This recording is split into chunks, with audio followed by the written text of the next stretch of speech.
Coming up, is Joe Biden okay? I mean, really, is he okay?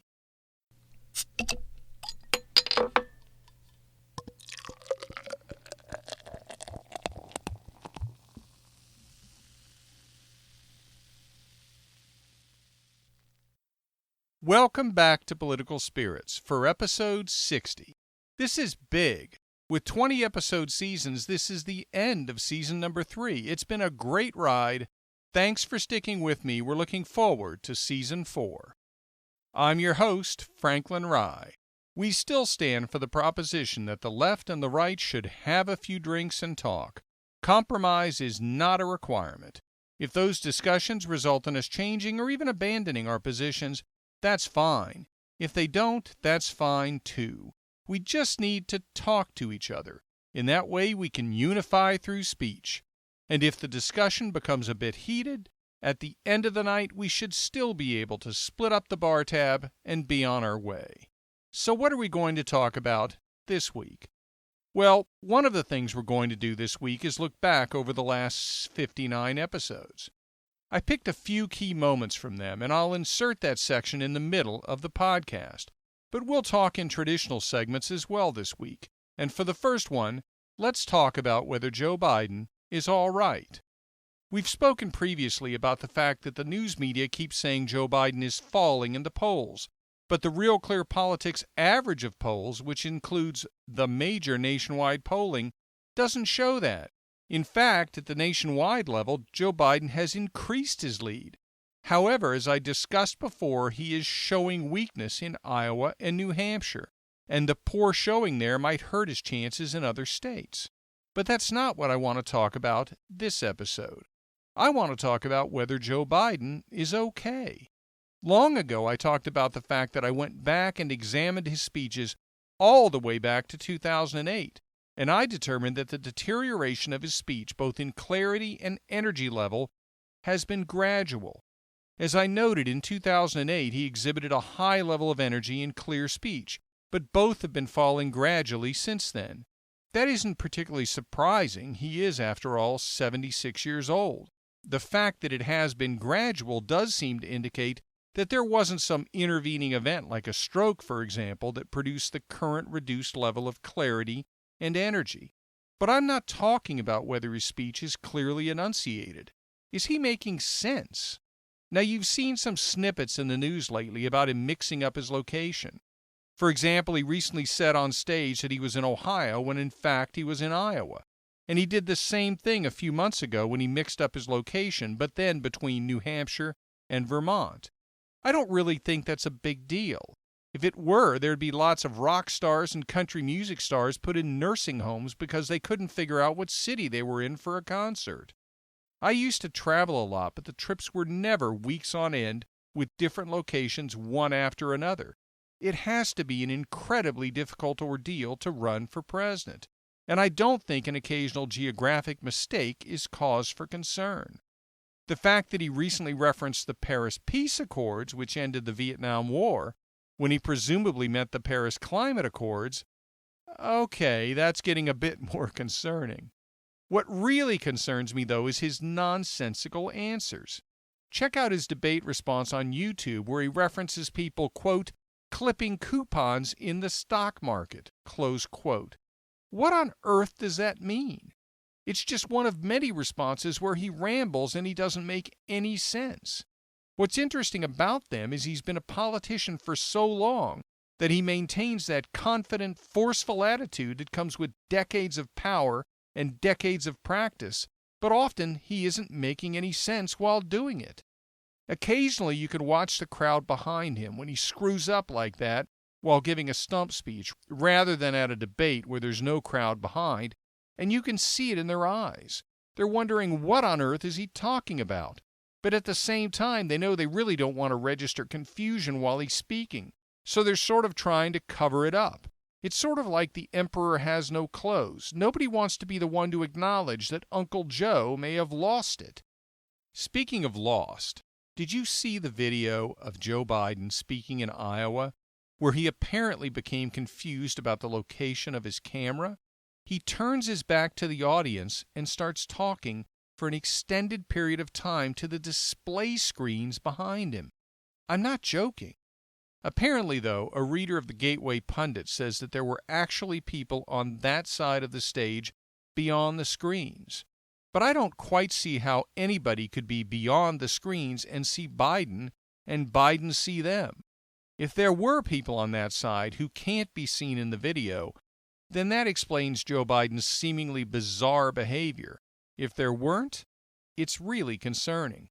I've watched a lot of presidential candidates over the years, but I've never seen a prominent candidate seem this mentally affected by age. Even Hillary Clinton's statements made sense, even though I disagreed with the vast majority of them. Coughing through your statements is one thing, as Hillary was certainly prone to do. Making nonsensical statements is something else entirely. The Democrats have a real problem on their hands, and as I've said before, that's a good thing. The larger the margin by which Donald Trump wins, and I still think he'll win barring a recession, the more likely the Democrats will move back toward the center, which will be good for the Democrat Party and for the country. Next topic.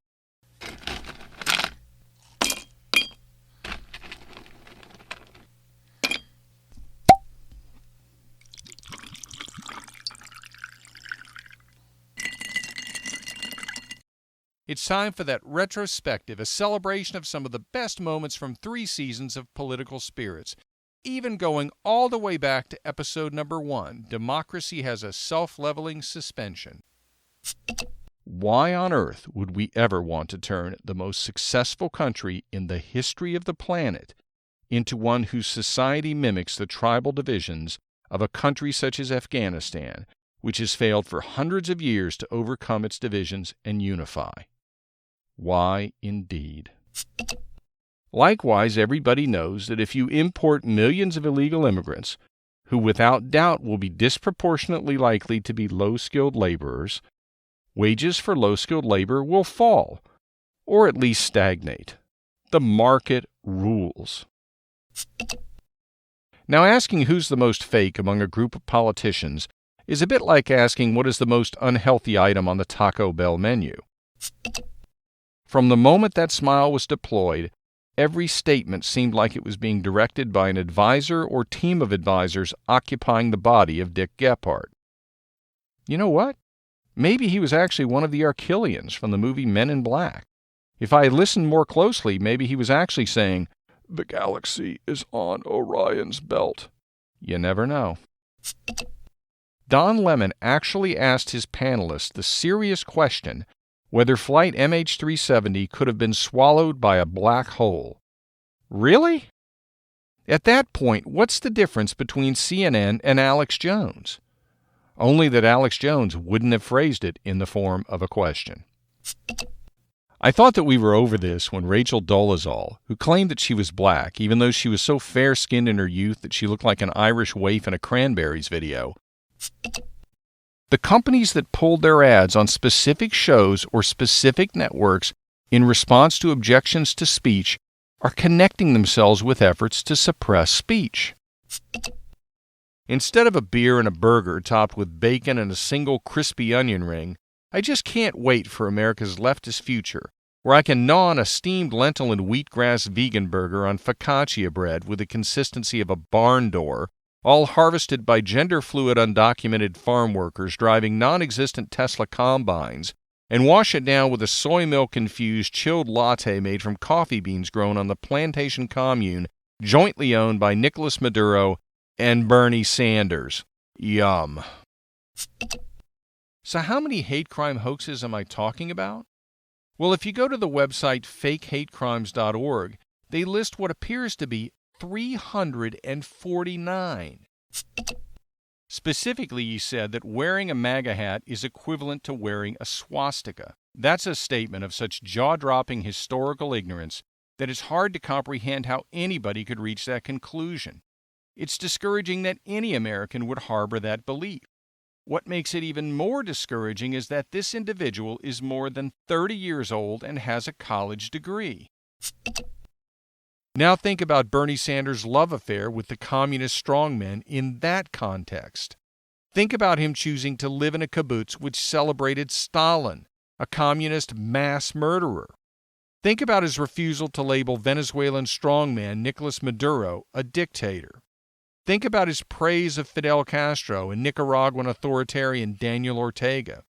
The Green New Deal would be an absolute nightmare for this country. It's hard to imagine anything that would be worse. Now think about if we had Bernie Sanders as a president able to take advantage of that dramatic increase in government power resulting from the Green New Deal if it ever took effect. That's a thought almost too horrible to contemplate. A German grenade exploded and nearly completely severed his right arm from his body. Then, Inoue had the presence of mind to use his left hand to pry the grenade out of his right hand, which was now severed from his body, throw it into the machine gun nest, and continue to fire at German soldiers with his Thompson submachine gun one-handed. That's incredible. It doesn't even seem real. It seems like something out of an over-the-top Hollywood movie. But it wasn't. It was real life. With wealth, so much wealth, there's so much to protect. Our people, our freedoms, our wealth under threat. Soldiers, our warriors, our protectors. We needed them then and we need them now. And they protect America. Not just within its borders, but far beyond. And our friends have enjoyed that protection too. We fought by their sides at Belleau Wood and Anzio and Normandy and the French countryside. Our soldiers have protected the world from the greatest threats to freedom. Europe is free, and God made America. She suffered a head injury in her youth when a slave overseer threw a heavy metal weight at another slave and hit Tubman instead. The injury caused her migraine headaches and other problems for much of the rest of her life, so much so that she underwent brain surgery in 1898 to try to relieve the problem. When offered anesthesia, she actually opted instead to bite down on a bullet. American bad. After they'd fired all night, they awoke to the smell of El Fuego Baca cooking breakfast. That may be the only instance in history when the act of cooking breakfast amounted to a metaphorical "up yours." In the end, the experience had been so disheartening to the Germans that they pulled their forces out of the area by January 28. And a key, perhaps the key to making that happen, was the almost indescribable heroism of Audie Murphy, an American bad. My personal favorite? A joke delivered by the no-nonsense team leader of a group of Soviet coal miners. What's as big as a house, burns 20 liters of fuel every hour, puts out a load of smoke and noise, and cuts an apple into 3 pieces. A Soviet machine made to cut apples into 4 pieces. If this were a high school football game, the stands would have been cleared. Everybody would have been ordered to take cover. The storm was electrical, in addition to being dangerously windy and involving heavy rains. The message was clear. These Trump supporters, the base, would drag themselves across broken glass to get to the polling place and cast their ballots for Donald Trump. No matter what the polls might tell you right now, no matter what the news media says, at this point the message is clear. Donald Trump is in line to be reelected. He hasn't lost any of his base. The level of intensity is incredible. So while I said the attendees were very much ordinary Americans, in their level of intensity of support for their candidate, they were absolutely extraordinary. Upon learning of the prosecutorial misconduct, the judge dismissed the charges against the defendant. This is where Kamala Harris comes in. As Attorney General, she decided to appeal the decision to dismiss the charges. Let me state that again. An attorney in her office falsified a transcript by inserting a confession that wasn't there and then submitted it to the court. When the judge found out, he dismissed the charges against the defendant, and Kamala Harris appealed the decision. There are lots of reactions that I would expect from an ethically driven attorney general. For example, firing the attorney who falsified the transcript, requesting that the State Bar Association disbar him permanently, prosecuting him to the fullest extent of the law. What I don't expect is for the Attorney General to appeal the decision dismissing the charges. He praised himself in an interview on CNN, saying that he had provided, quote, amazing leadership, close quote. I would characterize that as an amazing lack of self-awareness. And incidentally, if Scott Israel were in a corporate position of leadership rather than a government employee, when he made it back to the corporate office in the wake of his department's disastrous response, and after saying what he said on CNN, I don't think his key card would have worked at the front door. Next topic.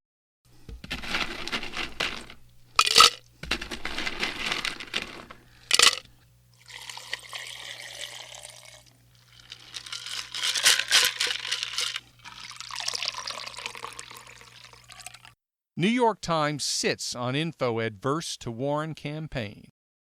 I've talked in many episodes about how far the New York Times has fallen from its perch atop the newspaper hierarchy. It's moved from simply being biased to the left to being an active participant in the politics of the Democratic Party. It no longer leans to the left. It has chosen sides. The latest evidence of this unfortunate reality? A New York Times reporter sat on information contradicting Elizabeth Warren's claim that she had been fired from her teaching position in 1971 because she was visibly pregnant. As Warren described it, quote, I was pregnant, but nobody knew it. And then a couple of months later, when I was 6 months pregnant and it was pretty obvious, the principal called me in, wished me luck, and said he was going to hire someone else for the job, close quote. But that isn't what the school board records for the Riverdale Board of Education showed. A reporter for the Wall Street Journal, Reed Epstein, filed an open records request seeking records from the Riverdale Board of Education related to Warren's tenure. What he received included school board minutes showing that the board approved a second-year contract with Elizabeth Warren, but she instead chose to resign. Shortly after he received the records, Epstein moved to the New York Times. The Times never published an article about the evidence that Elizabeth Warren's claims about her departure from the school appear to be false. When questioned about the failure to run an article, the Times said the, quote, records were inconclusive, close quote. Frankly, I don't see how they're inconclusive. But how on earth has the most prominent newspaper in the country, perhaps the world, not asked one of the leading candidates for the Democrat nomination for the presidency about the records? Let her claim they're inconclusive, then publish her response. I can't help but conclude that the New York Times didn't want to run a story which might have an adverse impact on her campaign.